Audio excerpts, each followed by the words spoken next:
তো বন্ধুরা, তোমরা কে কে চৈত্র মাসে নিম বেগুন খাও তারা তারা অবশ্যই কমেন্ট করবে।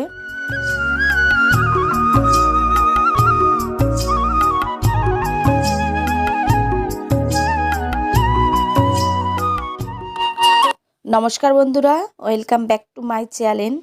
তো কেমন আছো সবাই? আশা করছি সবাই ভালো আছো, সুস্থ আছো। আর আমিও অনেক ভালো আছি আগের থেকে। আর এই চলছে কোনো রকমের দিনগুলো। শুধু তো এখন অপেক্ষা করার পালা, ওই দিনটা কবে আসবে। তো এখনও 5-6 মাস ওয়েট করতে হবে তারপরে। তো চলো, এই দেখো রান্না বসিয়ে দিয়েছি সকালে। আর আজকে কি কি রান্না করছি দেখে নাও। তো এই দেখো ভাত হয়ে গেছে, এখানে ভাত করেছি। তো এখানে ভেন্ডি ভাতে দিয়েছি, তো ভেন্ডি সেদ্ধ দিয়ে তোমাদের দাদাভাই খেয়ে যাবে। আর করেছি এখানে পটলের তরকারি। তো এখন টিফিনগুলো বেড়ে নিই চলো। তোমাদের দাদাভাই গেছে অনিককে আনতে। তো অনিকের এক্সাম স্টার্ট হলো আজকে থেকে। তো গাড়িওয়ালা মানে নিয়ে গেছে, গাড়ি কাকু ওকে। আর পরীক্ষা ওর 7:30 থেকে 8টা। তারপরে গাড়ি কাকু বলেছে যে সবার ছুটি হবে, সবার এক্সাম শেষ হবে, তারপরে 9:30 বাড়ি দিয়ে যাবে।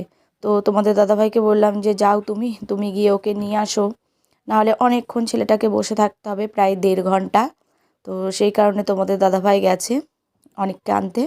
আর এই দেখো ভাইয়ের আর তোমাদের দাদাভাই দুজনকারই টিফিনটা বেড়ে নিচ্ছি এখন। ভাত দেওয়া হয়ে গেছে, এখন তরকারিটা দিয়ে দিচ্ছি। এটা হচ্ছে ভাইয়ের টিফিন কারি, তো এটা ভাইয়ের তরকারি দিচ্ছি। আর তোমাদের দাদাভাইকে দেবো এর পরে। তো সকালবেলা এই রান্না বান্না করার খুব তাড়া থাকে, যার কারণে আমি যেতে পারি না অনেককে। মানে পরীক্ষা চলছে তাও আমি যেতে পারছি না, না হলে টোটোটা বেশ ফাঁকাই যায়। 3টে স্টুডেন্ট গেছিলো, যেহেতু ওদের সকাল 7:30 থেকে এক্সাম। আর যারা উঁচু ক্লাস রয়েছে মানে 2, 3, 4, ওদের 8:30 থেকে। তো সেই কারণে টোটোটা ফাঁকা গেছিলো, চাইলেই আমি যেতে পারতাম। কিন্তু ওই যে রান্নাবান্নার কারণে আমি যেতে পারি না।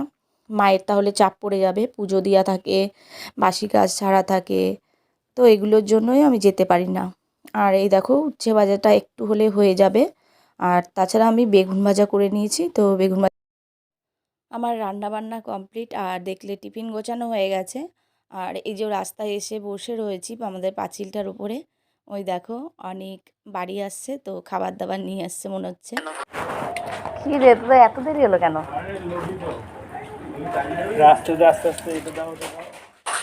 তো তারপরে তো সবাই কাজে বেরিয়ে গেছে। আর আজকে যেহেতু নিরামিষ সোমবার, তো সেই কারণে মাছটা পেলাম, মানে জ্যান্ত মাছ। আমাদের বাড়ির পাশে একজনা বরাত করে, তো ওই কাকা নিয়ে এসেছিলো, বললো জ্যান্ত মাছ রয়েছে। তো সেই কারণে নিয়ে নিলাম মাছটা। মাকে বললাম যে তুমি কাটো, কেটে ফ্রিজে রেখে দাও, কালকে খাবো তাহলে। তো মা দেখো কিছুতেই কাটতে পারছে না, অনেকটা বড় মাছ। আর আমাদের বটিটা সেরকম একটা ধারও নেই, এর জন্য মায়ের অসুবিধা হচ্ছে একটু। তারপরে অনেকটা টাইম কেটে গেছে। আর এই যে স্নান করে নিয়েছি, আজকে একটু মাথাটা ঘষেছি। তো অনেক দিন শ্যাম্পু করা হয়নি, প্রায় 5-6 দিনের উপরে হয়ে গেল। আর বেশ কিছু জামা কাপড় তোমাদের দাদাভাই মানে ভিজিয়ে রেখে গেছিলো।